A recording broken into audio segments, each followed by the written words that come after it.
Hello everyone. Good afternoon అండి అందరికి.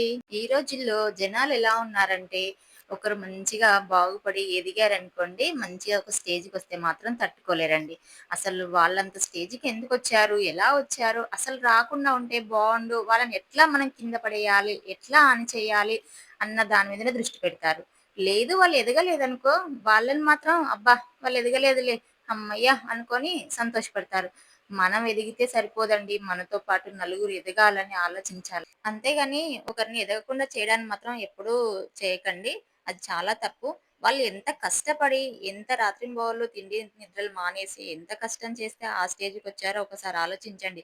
వట్టిగా కూర్చుంటే ఎవరికి గూడా ఏది రాదు కదండీ! కష్టపడితేనే ఫలితం ఉంటుంది. అసలు ఒక్క మాటలో చెప్పాలంటే, మనం ఏమైపోయినా పర్వాలేదు. ఎదుటోడు మాత్రం మంచిగుండొద్దు. అది విషయమండి ఇక్కడ. మీరేమంటారు? కామెంట్ చేయండి. నచ్చితే లైక్ చేయండి. సబ్స్క్రైబ్